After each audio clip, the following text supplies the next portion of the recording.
and girls, gather around. It's about time. Titandala, the podcast.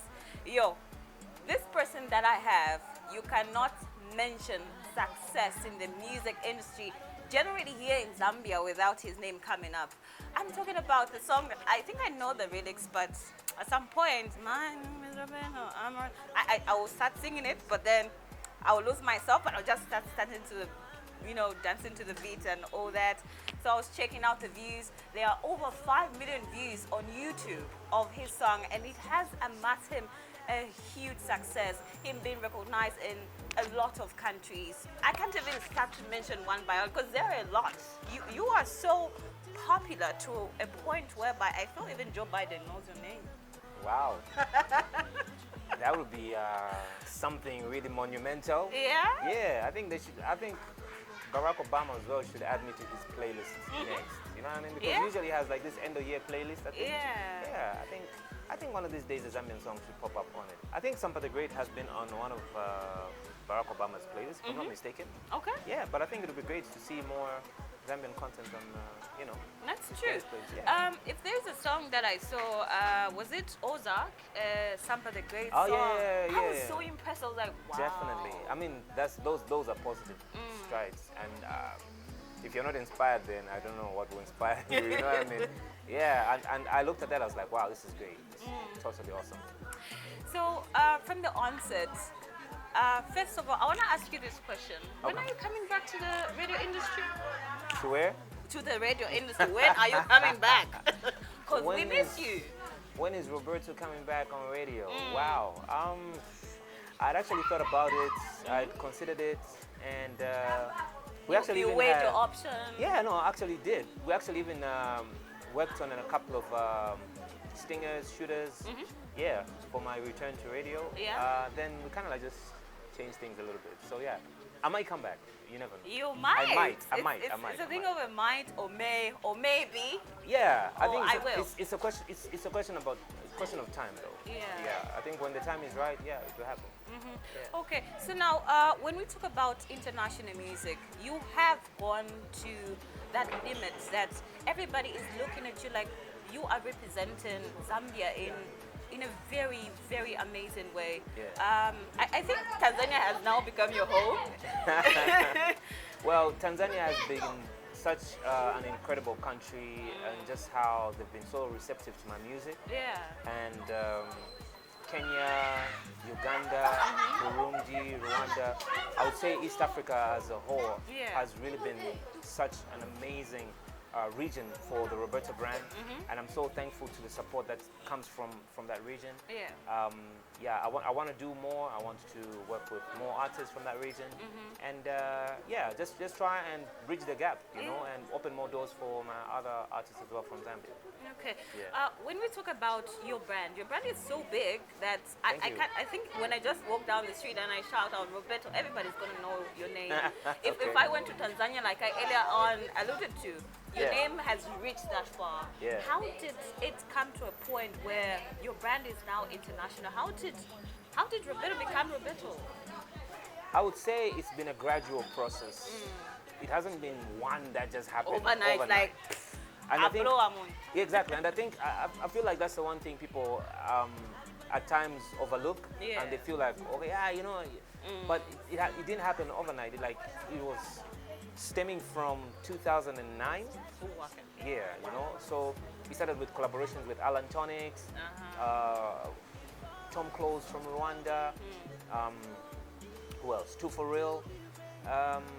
Then we worked on a couple of more songs with Butera Knowles. That's what really, I would say, kind of like just maintained the brand in Rwanda. After Amarula, we were like, okay, yeah, so there's Amarula. And then there was that Te Amo song that dropped. Yeah. So that was like solidifying my brand in Rwanda. And then I all these remember other watching songs. it on Trace TV. I was like, that's Roberto. So yeah, like it's been a gradual process. With every collaboration, I feel like we dominate and we kind of like just push forward. So that's one of the reasons why you notice I'm constantly getting to work with different artists from these countries, because I value the support, and at the same time I just do not want the name to go to sleep. Yeah. So it's important for you to be consistent understand the market, and be able to know what is happening in those countries. Yeah. My name is It's a Brother Woting. Working with your brother, working with family rather, you know, Yeah. can be a bit hectic because it is family. But then Extremely. I've seen the connection that you have with your brother, which is something to awe about. I'm just there like, wow, you have such a great collaboration when you make music with your brother. How did you manage to separate yourself from to be under him? Because you'll be like, oh, General Ozzy Roberto, General Ozzy Roberto. It will be him then you. To be him then you. So how did you manage to separate yourself from him and just stand on your own and say, hey, I think I'm gonna create my own path, and I do love you, but we're gonna collaborate on a few things. Yeah. I wouldn't say it's something that just happened out of my own doing. Ozzy's always been a very protective figure, supportive figure, and I feel like in the beginning he was quite overprotective. He's saying that. Yeah, no. I feel like he was quite overprotective because it's almost like he did not want people to take advantage of me. You The understand, industry, right? so. Yeah, and everything that was happening with him, and then here comes boom, the young brother who is pushing to try and be, a household name.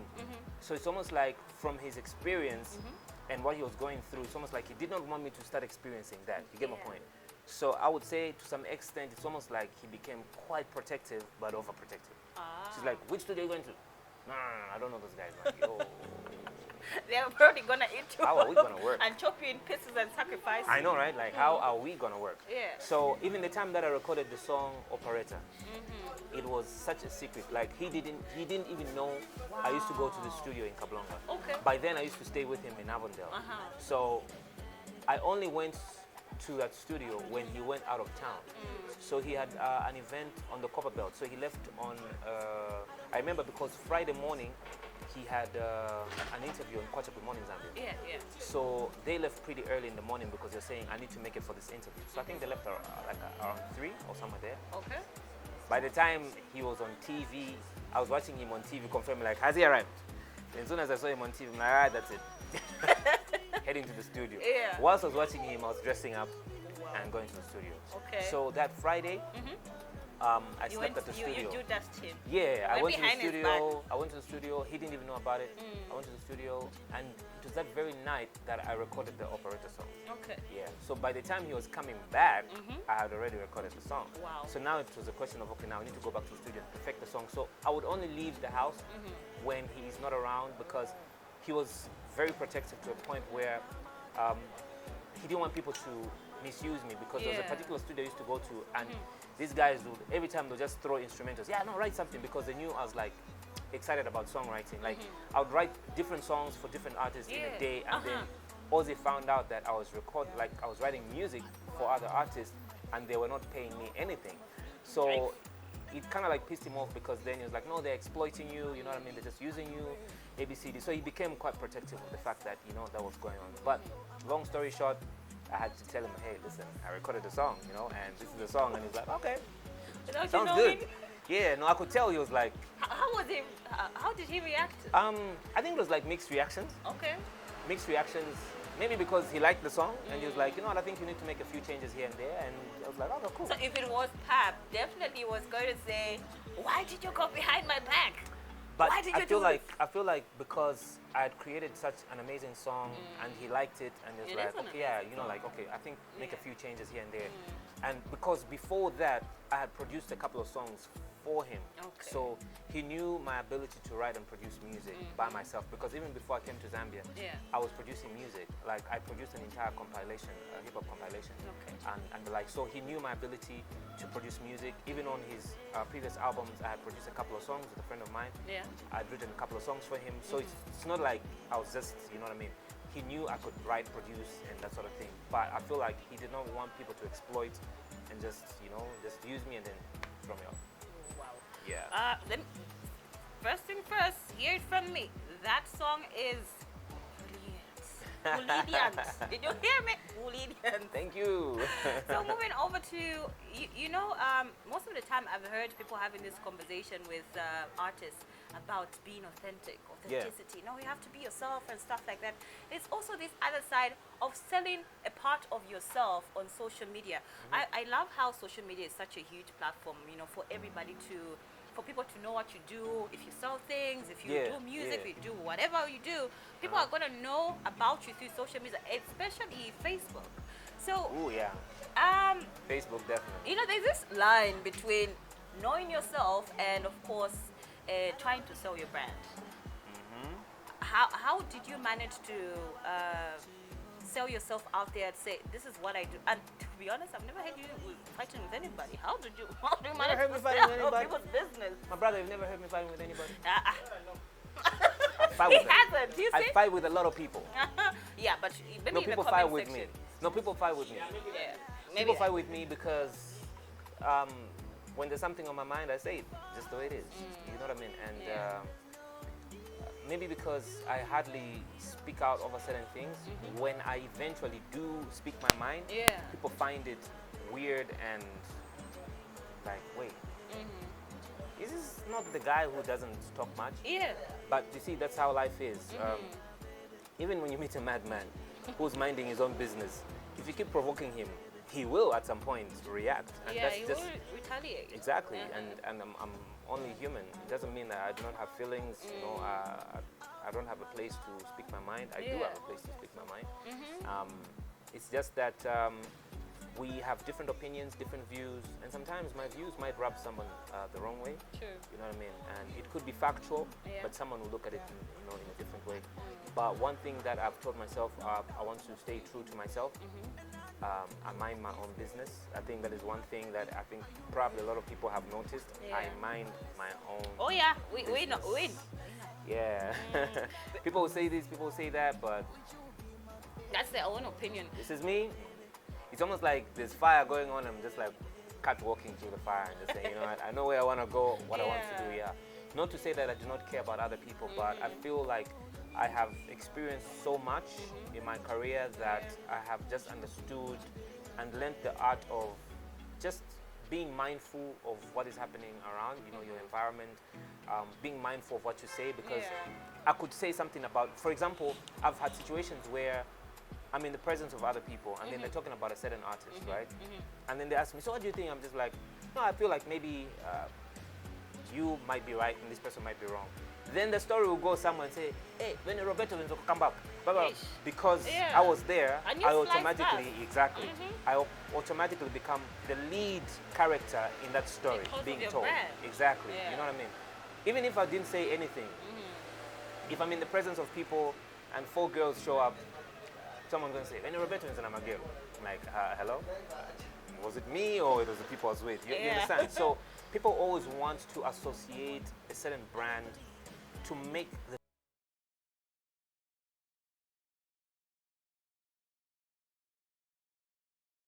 improved so much that it's easy for people to have access to music from wherever it is where they are. You understand? And now mobile phones are coming with applications that help you play music. And you are able to access music from different parts of the world. The only thing that you have to do now is just search for what you're looking for, or whatever it is that comes on your feed is what you basically feed on. So I want to believe our music is of great standard. People shouldn't really worry so much about saying, no, I need to make an international sound. Because I don't think there is a sound out there that one is going to say this is an international sound. You understand, right? Any sound is international. It just depends how you're going to market it. Even right now, you doing a song and you're whistling on that song, you find it's going to be a hit somewhere. You get my point, right? There's a lot of content that is out there and you're just like wondering like, wait, how did this song become a hit song? You understand, right? It's not like the person who was making it was saying, I'm going to make an international song. No, you're just making organic, authentic music that people somewhere will find relevant. Now we've got platforms like you rightfully put it, TikTok, where you can do anything. You can even have your dog barking to a certain beat and it becomes a hit. So it's really just about how you become creative, innovative, and you need to remain modern to a point where you know that, okay, your music needs to reach a certain audience. How best can I now market my music or my sound to a particular audience. So are Zambian artists making international music? Yes, we are. Is it relevant? Yes. Do we have the resources to ensure that we have that music reach certain platforms? Yes and no. Okay, let's start with a yes. Yes, we have artists who have people that may back them financially, and they have an upper hand.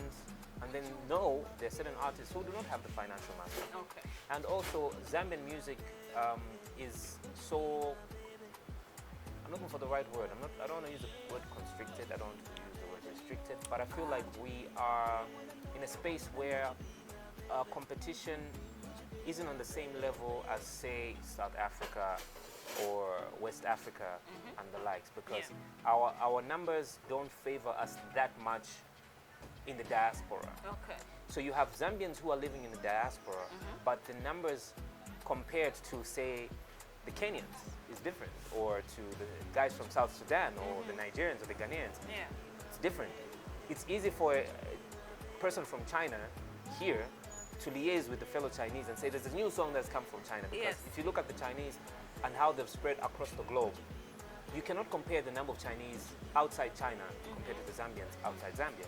So our numbers do not favor us in that order, but I want to repeat, our music is of standard, it is of international quality. I know there are so many artists who, if they were given the same privileges and opportunities that certain, for example, West African artists have, will probably even shine brighter. But we are just not fortunate enough to have certain financial muscle to help us push. Also, I want to believe we don't really have first-hand access to some of the platforms that would help us really expose and market our music on that scale. Talking about the international market, and of course South African music dominating most of the clubs that we, when you go to a club, a piano is playing. When you go to a club, a piano is playing. Like, I have seen this happen 1,000 times. Even tonight, maybe if I might go out, I'm sure I'm gonna hear. You are going out. I'm a piano songs. I'm gonna, of course, hear to one. Yeah, he's you are buying. going out.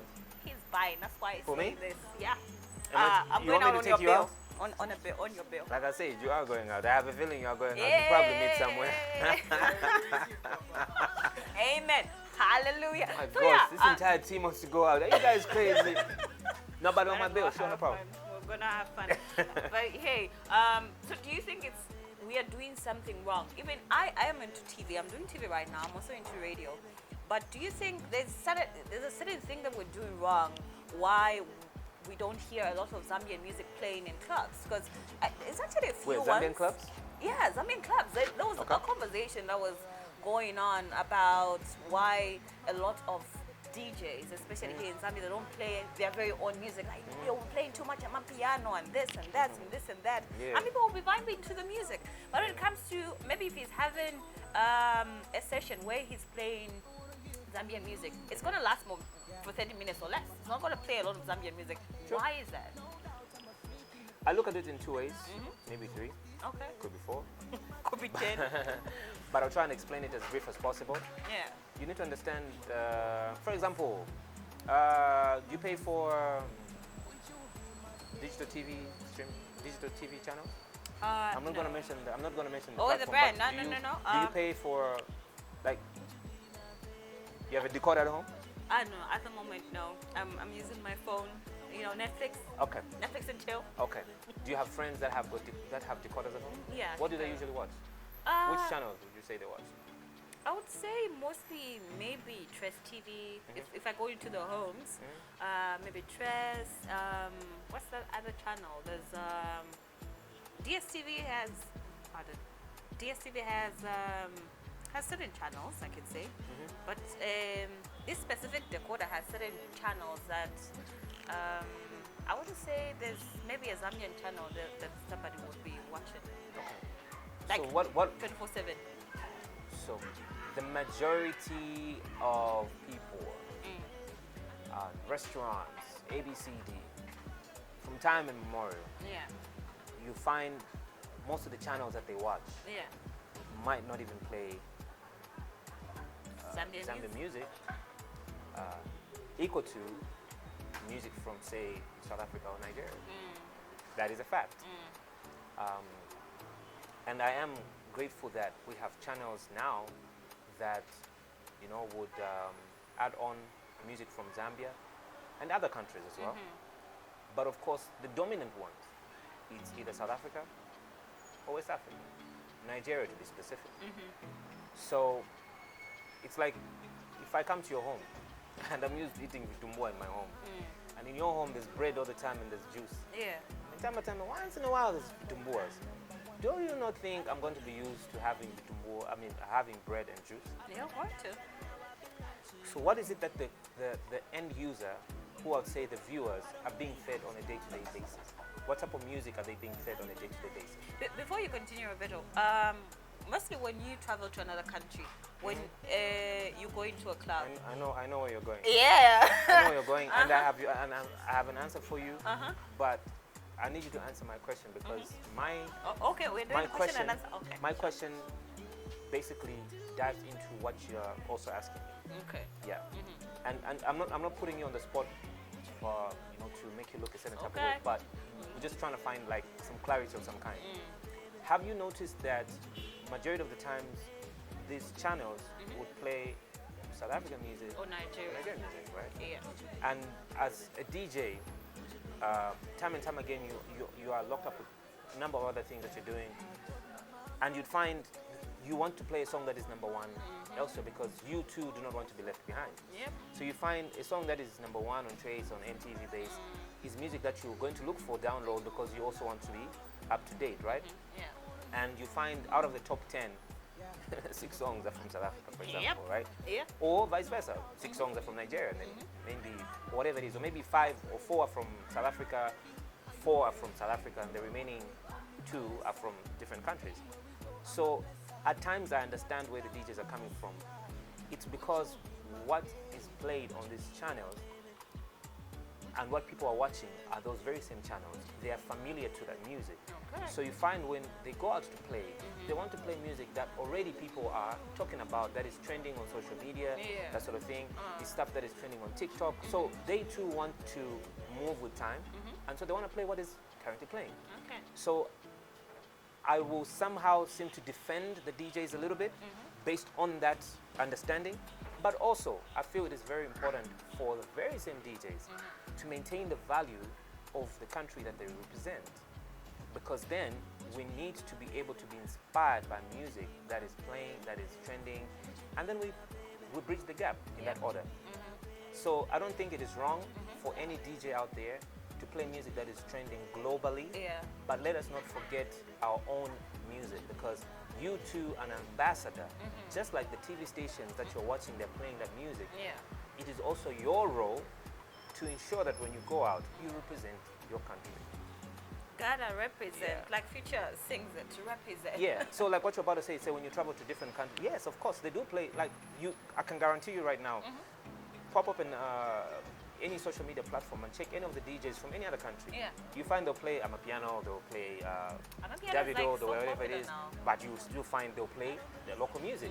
You get it, right? So if it's a Nigerian, they'll play a bit of South African music because maybe Amapiano is trending, but they'll play more of their local music.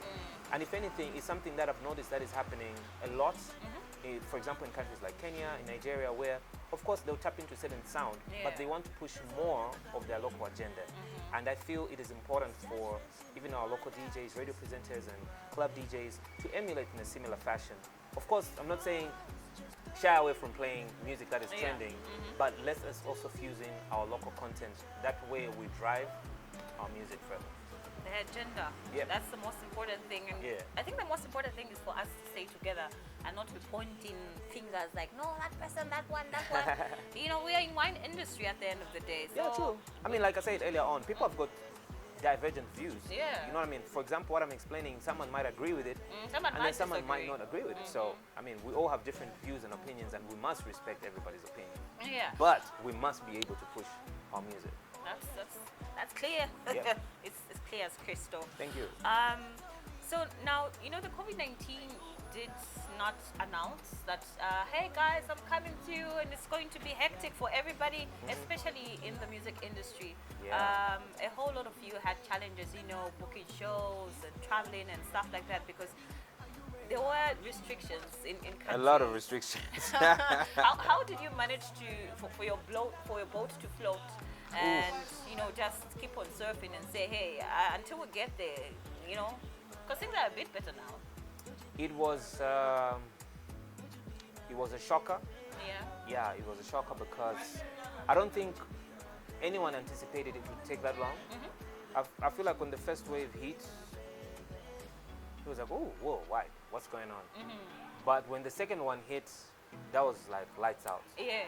Because I think we went the longest period during the second wave, without anything going on. During the second wave, I think we were a little more aware of just how dangerous COVID was.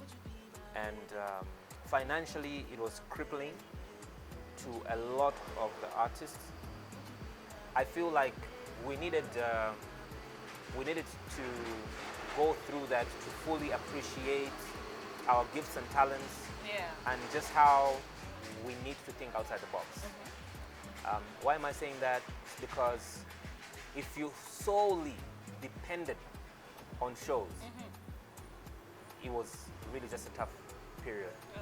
If you notice, almost everybody became a designer. Everyone became a designer. Oh wow. We had face masks, t-shirts. That's true. No, that's true. We became woke. Everybody became a designer. There were brands mushrooming from everywhere. Yeah. And if you look at even just the delivery service, most of the motorbikes that you see around today, most of them, people realized and saw their purpose, as well as appreciated their presence during that period, because we were being told, stay home.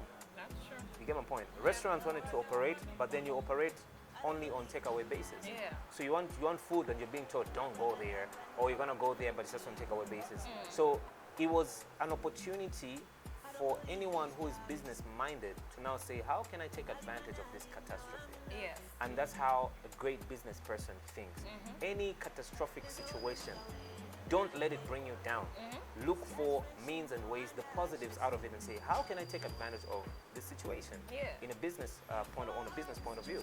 So I feel like a lot of people then became a little more aware of their abilities, capabilities. Certain artists who had not been sewing started sewing. People who could not paint, and they started painting shoes. You know, like it was a moment for you to realize and say, what can I do to make money? Because look, there were people who had money, but they had nowhere to take that money, but they wanted to still enjoy life and that sort of thing. So I feel like COVID had its pros and cons. Yeah. When it comes to performances, it was just a disaster. People were unable to go out there and make their money. Not only that, wherever it is where an artist goes to perform, it means there are people who have been employed to either sell drinks, security, and all those things. So even those people were affected because there was no business running, meaning they're not going for work. So it was an eye-opener for all of us to think outside the box, and if at all we're ever going to go through any other lockdown, I would say a lot of people will be a little more aware and probably better plan to offer services that will keep us going through the pandemic. How do you look at this, music business thing? Like, hey, yes, it's music, but then there's also a business aspect. How do you look at it? Music is a business. Itself. It is a business. Yeah. Look, it's a business, and you cannot be a successful artist without understanding the business of the music industry, because everything that we're doing right now, for me to look the way I'm looking, I'm spending. And for me to spend simply means I need to have money coming back, right? So you invest and money has to come back. Yeah, how does that money come? We're talking about shows. Now people are now dealing in merchandise and different other business means to make money. So when you're in the music business, when you're in the music industry, you need to understand the music business of it. So at times people will criticize us when we make certain demands. I remember a time when, a long time ago, I think I used to charge like 3,000 kwacha or 2,500 per gig. Then I said, nope, I'm not going to be charging anything less than 5,000. I posted that on Twitter. People went crazy. Yeah. Who do you think you are to be? It's like We are your fans, Roberto. We made make you. No, it's now you know. That is the most common, like one of the most common phrases that I've heard. We are the ones that make you. Yeah. I'm like thinking, okay, so you make me. But you don't want Are to you help me. aware that I have a bag of milli meal that's below half? Yeah. At home. Cooking oil that is running out. I have nephews and nieces that I need to take to school. I have a mother and I have a wife. And then there's upkeep for myself for everything that I need to do. I'm not saying one show should pay for everything, but when I weigh my options and look at how I need to sustain myself, and at the same time be able to create and produce content that will propel my career, Yeah. I need to spend. That's true. I need to spend. And I need to divide my income in a manner that I should still be able to fund certain projects. So I cannot charge 2,500 kwacha for 10 years. Yeah. It's not possible. Even for you, if you're working at a certain place for 3-4 years, It are you gets not the very down. same people that say, I want a salary increment? Yeah. So why should one person who's seated in an office demand for a salary increment? And then I, as an artist, when I say, listen, my price has changed, why should you condemn me and criticize me saying, no, but we make you? Like, no. We are working together. You understand, right? Yeah. So if I'm going to charge 30,000 kwacha or 50,000 kwacha for you to book me for an event, I'm not coming alone, number one. I have Yeah. a manager, I have a band that I need to look out for. They too have a family and careers and everything else. I have a graphics designer, I have videographers that I have to work with, I have a stylist, and all these people Yeah. that formulate the brand that you see and call out, Roberto, Roberto. You understand, right? So there's a chain of people that are in line that benefit from whatever it is that Their you money, yeah. It's not just you. No, it's not. And you see, that's where the problem is. And I'm happy that the other day, I saw Bobby Issa's post the other day, Yeah. and he was talking about how there are people who sit behind certain desks and they want Keyboard to dictate, warriors. They're called keyboard Yeah, they want to warriors. dictate how much you should get because you're sitting in a boardroom and you're claiming, you know what, these guys don't deserve this much. Yeah. Why would you think I don't deserve that much? You're busy calling for certain features. Do you know how much Diamond or Harmonize would charge for a feature? Tell me. 20,000, 25,000 US dollars. And you think I'm just, like, how is that money just going to fall from heaven? You know what I mean? And then on top of that, we want to produce good quality music videos, want to make sure the marketing is right. All these things cost money. So if something costs money, it simply means there has to be a budget allocated to that. So our artists are across the country getting the finances Yeah. to support such causes, the answer is no. So we need to improve on those things. So there are artists who are really working hard and they're getting revenue from their events or music, but then they also have other businesses that they're running where they're getting some resources from. And I feel like it's important for us to be able to understand when certain artists say, listen, my price has gone up. Yeah. There's probably a very good reason why that artist has said, listen, my price is going up, ABCD. Let's look out for people like that because at the end of the day, it's music that we enjoy. We are happy when we see these people succeed and we're happy to hear music playing in other countries because Yeah. it's a representation of country. Like, how difficult is that for one to understand? Yeah, I think you've made it clear for them. They're gonna think about it. No, thinking the about other- it is the other angle. thinking about it is possible. Yeah. The problem is that we always want to bash. When an artist comes out saying, Yeah, no, I know he's just hungry. Kamba maningu. yeah, You get it? Because, I don't know. But yeah, for me, hence I say it, for me, I just really just mind my own business. I think I kind of like stopped just trying to put certain business out there because Yeah. the minute you just keep talking about it, it becomes. yeah, you know, people want to bring some negativity to it and that sort of thing. So yeah, but yeah, at the end of the day, let's just work. It's all love. Yep. It's all love. Harmonize. This is featuring you. Pardon. Roberto featuring Harmonize. Yeah, Roberto featuring Harmonize. Yeah. Thank you for correcting me. That's a song I was actually listening to DJ Sabi. Okay. On Metro, Metro the FM. top 40. I was so happy. I heard your song. I was Yeah. like, hey, he's representing us. Yo, did you Someday all see the it? way. Of course. did. I was like, oh my God, I wish I had your number. I was like, have you heard yourself? Yeah. You are there. And how was the collaboration with Harmonize? It was one that needed to happen. Yeah. Just hands down, yeah, it needed to happen. I believe Zambian people were looking forward to a collaboration of that caliber. And yeah, I keep my ear to the ground. Yeah. Time and time again, you hear people speaking, you know, Roberto is just featuring artists that we don't know. Like, Yeah. no, no, no, no, no. You're actually right. I'm featuring artists that you don't know. But those that follow music know these artists. And that's the thing, you know, when you travel and go to different countries, you understand things differently. I gave an example of how, for example, here in Zambia, here in Zambia, we have artists that are doing tremendously well locally, but they haven't yet branched into the international market. So would you say that, let's say you are coming from, give or take, from India, and you're a big artist in India, very, very, very big, but in Zambia, Nobody a lot of knows people you. haven't known you. Does it mean that if I do a song with you, it means you're a nobody? No. If I know what I'm looking out for and I'm looking at branching into the market in India, I'm going to work with an artist that is well known in that country, right? Vice versa, it is my responsibility to ensure that my followers, my fans get to know about you. Those are some of the reasons why we collaborate. Yes. So that way we exchange Fan fan bases. Exactly. So, and that is the one thing that I'm like strong on. I always work with artists that have got very powerful following in their countries and that sort of thing. You might not know them here, but that collaboration is, you know, accelerating the growth of the Roberto brand in those particular countries. And that's one thing that I always like to do. I like to do my research, know which artist is doing this, doing that, and those are the people that I work with. So you might not know them here, but I can guarantee you in those countries they have such great followings, and it basically helps the growth of my music. So a lot of people felt like the artists that I was working with at that particular point were known here, but they were like big in their countries. But we needed to have a collaboration with an artist that is well known here and well known that side. And that's an artist like Harmonize. So I'm really happy that it did happen. I'm glad that you know, a lot of people have received that song with open arms. We are charting in different countries. Kenya is one of them. Canada is one of them. Uganda is one of them.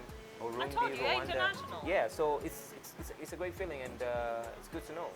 Yeah. Are we going to hear more projects like the one we had with you and Harmonize? Are you working on something apart from music? As in, are you planning to come back into radio, something like that? Well, do I have other collaborations? Yes, I do. Remember, I did release an EP called Journey to the East. Yeah. So we have I loved it. we've only released a select number of videos of that EP. So some of the videos that we are going to be releasing next are off that EP until we exhaust the videos. But what we're doing is that, for example, we'll release a song from the EP, and then we'll release other songs, maybe 2 songs. Like the way For So Long is not on the EP. Mamuna Bwanji is not on the EP. This one with Harmonize is not on the EP. But my next release is a song that is on the EP. So we're kind of like just striking a balance in that accord. And yeah, so there are more collaborations with artists from other regions and not just East Africa. Finally. I hope you do do you plan at any day, at a given time, to do an amapiano song?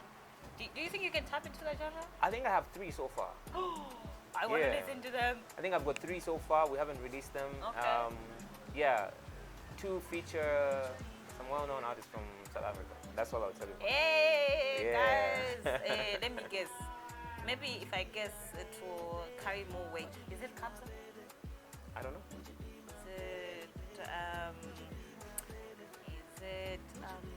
Maybe it's Kabza. Maybe. I don't know.